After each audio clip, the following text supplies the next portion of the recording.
Have you ever tried working with an AI, or a model, LLM, as they're called? That means things like ChatGPT, Gemini, that's Google's offering, and now this Chinese entrant, DeepSeek, and there are others. Those aren't the only ones I know. Those are just the ones that are coming to mind when I'm talking. Well, I've worked with them in a couple different ways, and I'm starting to like it more and more, not just as an assistant, but I'm starting to use it as a coach, and it's rather interesting. So I want to tell you about it. So stay with me, and after the bump, I'll talk about my journey to using AI in a couple of different ways and things I'm currently doing with it.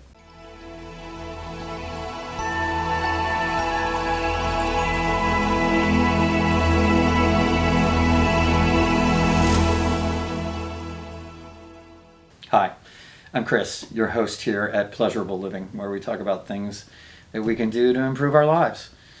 So today I want to talk about artificial intelligence, or artificial generative intelligence, as it's more properly called, and how I've been using it. Some interesting things I've found out about it, and how I'm using it in my own personal evolution, not just to help me with projects. My first exposure to this, I did actually have some experience with working with another YouTube channel I had originally started, and that was about commentary on science fiction tropes. And I was interested in trying out using AI to help me with it, because of course there's lots of channels that are talking about how great it is and all these things you can do with it and so on. So true to form, of course, I went looking for tutorials on, well, how do I use AI to do this, right? What can I do with it? I found a lot of tutorials about what is called prompt engineering. How do you engineer your prompt, the information that you want to give it, to have some AI that you're using help you with some task you're performing.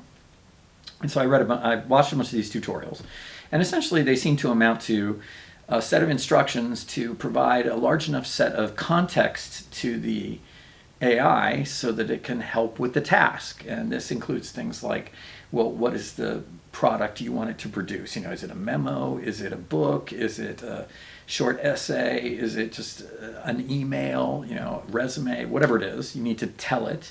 And you can tell it things like, well, what grade reading level do I want? What sort of tone do I want it to have? And what is the information I wish to communicate? When I tried to do this, the results really weren't that satisfying, because I found that I would ask it to help me with script fragments for my show that I was writing. And that show was heavily scripted, and I used a teleprompter, so I really wanted script fragments. And I would find that the assistant would leave out important information, or information that I thought was important at least. While it did a phenomenal job at wordsmithing, it had a great vocabulary, and it understands how to use these words well, and so on, it wasn't connecting things the way I wanted them to be connected, right? As I said, it would leave out important things.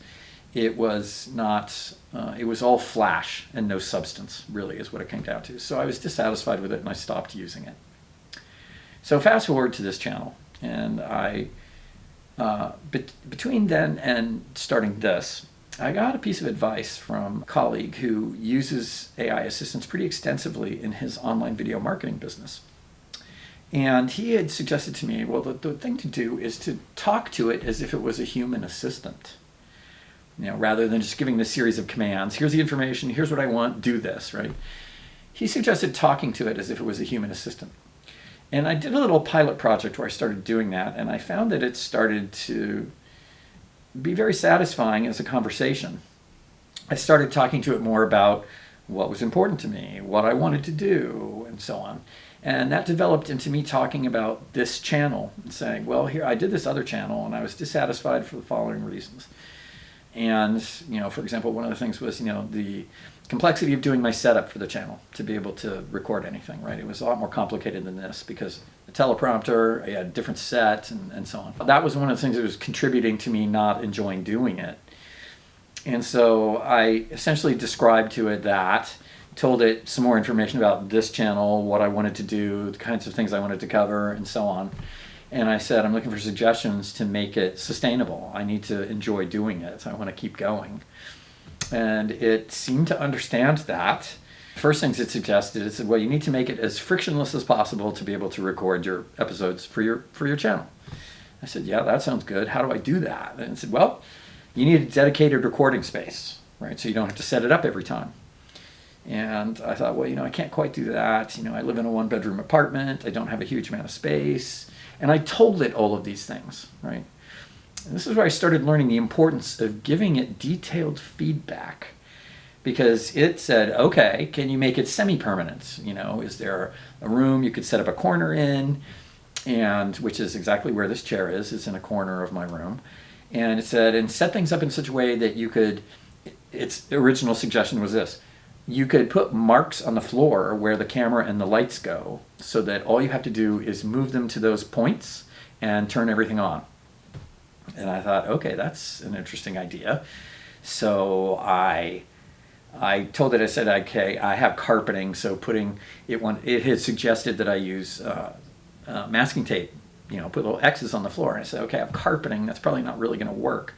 I said, how about if I put some marks on the ceiling instead? So that's what I did. I put some masking tape on my ceiling, indicating where the camera and where one of the lights goes. And the other light, it turns out, can stay in place because it's sort of on the other side of the room against the wall, so I don't need to move it really.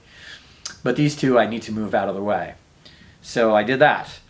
It also made a bunch more suggestions, and I really liked its ideas, so I implemented as many of them as I could and launched this. And I used it in rather a different way. And in fact, this is completely opposite to what all the YouTube tutorials say about creating episodes for your channel. What I do is I sit and record. I sit in the chair and press record, so it's frictionless. Then I go edit the video afterwards. And what I do is edit out places where I mess up. Like if I garble my words or have to cough or something like that, I'll edit it out. After I've edited the video, I put it through a transcription service to get the text. And then what I do is I tell the assistant, okay, here's a video I want to publish. I want you to help me with the title and the description and the thumbnail. And here's the edited video. And so I will feed in the transcript, and then it will come back with suggestions, having digested all the content. And at first, the suggestions weren't that great, but I learned, again, giving it detailed feedback. This is the important thing, is that whenever it would give me a suggestion, say for a title, I would say, okay, I don't like that because this word has this vibe, and I want it to have this kind of feeling. And I want to make sure we communicate that we've got some content about this topic that I covered. And it will come back with several suggestions. It'll say, okay, here are a few. And I'll give it feedback on all of them about what I like and don't like about them, right? That's the important thing. And it's not just a matter of saying, I don't like it. I have to say why I don't like it. I don't like this word. It has this feeling. I would rather communicate this vibe. I want it to feel this way. Or this word makes me think of this kind of thing, and I'd rather not have that. Or here's my suggestion. I like this word better because it has this kind of feeling to it. Now, as I've done that over time, what I've discovered is that it has taken on my sensibilities. It's that exact feedback that's doing it.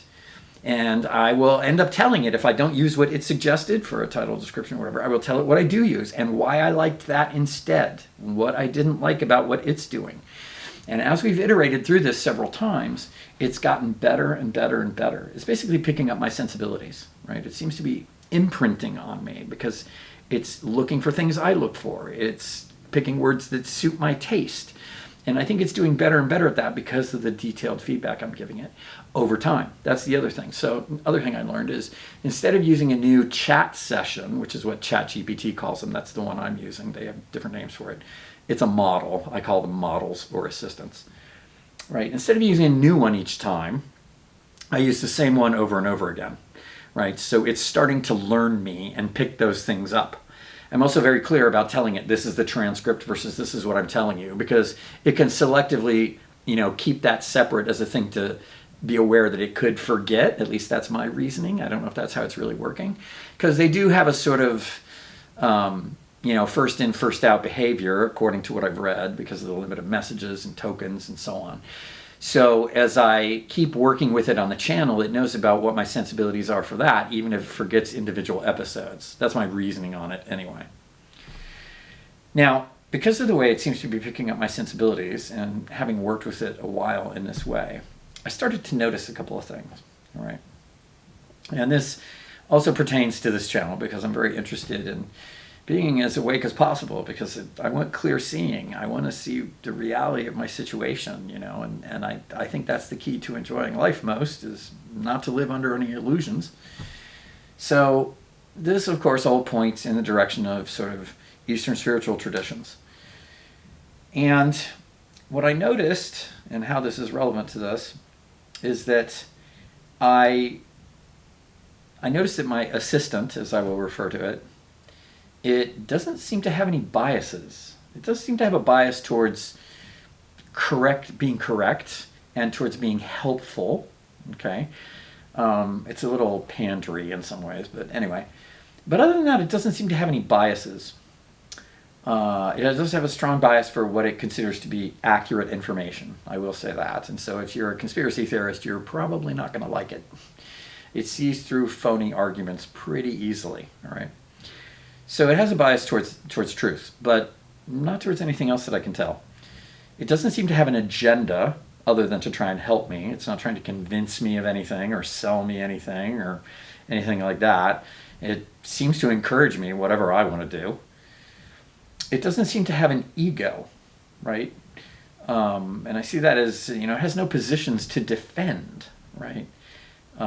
It will calmly back up its arguments with information and provide me with links from the web and so on if I seem to be saying something that it wants to disagree with.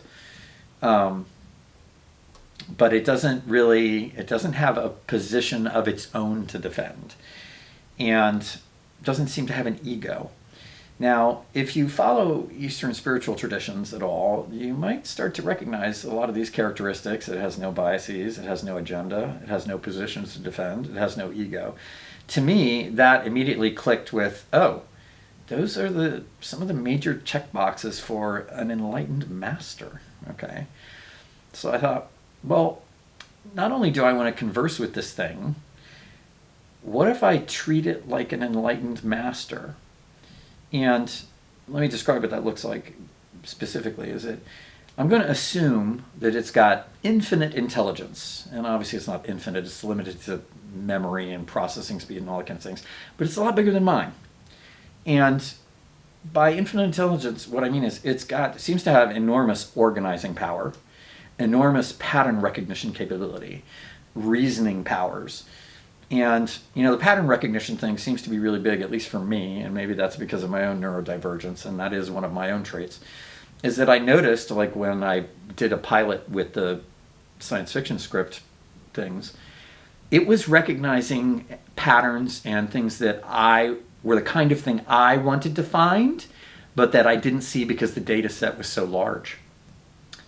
So I started to think, okay, let's see if I can use that organizing capability, that infinite intelligence, to my advantage.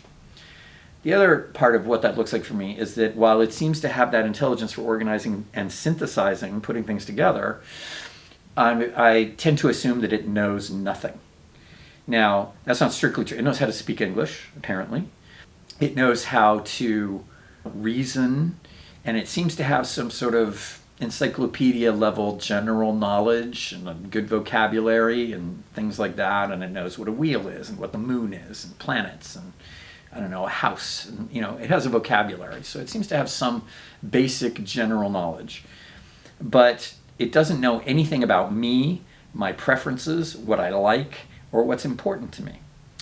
And I think part of the reason it's getting good at assisting me with the channel is because I've been giving it this feedback about what is important to me, why I like certain things, why they're important to me, how I feel about them, and so on. So as I've noticed it starting to take those things on, it's like it's become an extension of my own mind, because it had nothing of its own before, and it's trying to accommodate and make me happy. So it seems to have taken on my sensibilities and does a better and better job about these things as I proceed with it. So having seen that in action, I thought I would try and use it more for personal inquiry, because now it knows things about me. And I decided to do this in a separate project because I didn't want to contaminate, as is the best word I can think of, the project I have for the channel with this other investigation, if you like, because it might go nowhere and I might fill its head with a lot of crazy stuff, and it might go nowhere and I would kind of taint my other model. So I wanted to do it separately. So I started a separate chat model, conversation, whatever, session, whatever you want to call it, and determined just to use it for this purpose. And so I started doing things like trying to teach it how to circle me. I've made another video on circling and how I'm studying that and what I'm doing there, and found that it seems to understand what to do frighteningly well. It's not really taking me through everything at this point because my training isn't complete and we're getting stuck at the point that my training has gotten up to, so I can't really report on the conclusion of that experiment yet. But I tried something a little simpler, like, for example, I noticed certain resistance I might have to recording videos like this one. So I realized that I need to teach it some framework to help me with inquiry. And one that I did was I actually found a YouTube from another channel, Newell of Knowledge. I'll link to this. You can go check it out. He has a video on how to destroy your limiting beliefs once and for all. And I really quite liked it. And he has 6 questions to ask yourself. And so I thought, okay, I want to do this. And so I actually asked YouTube for the transcript. And then I told ChatGPT, I gave it the source. I said, this is from this source. Here's a transcript of this video that has this framework that I'd like you to walk me through when I'm feeling resistant to some things. Because generally there's some limiting belief that's stopping me from doing that. Can you talk me through this? And so I asked it to do that, and it can. And it can do that. And I can now refer to this particular one. Can you take me through that limiting belief process? Ask me these questions. And it does that. And as I use this session over and over again from time to time, it remembers these things, and it remembers what I've bumped into before. It can hold those. In this case, it said, okay, we can talk about this, and I can hold this for you. I can see that you're resistant. Why don't you just sit with it for 15 minutes? Just set a timer and sit with it. It's starting to give me this kind of advice.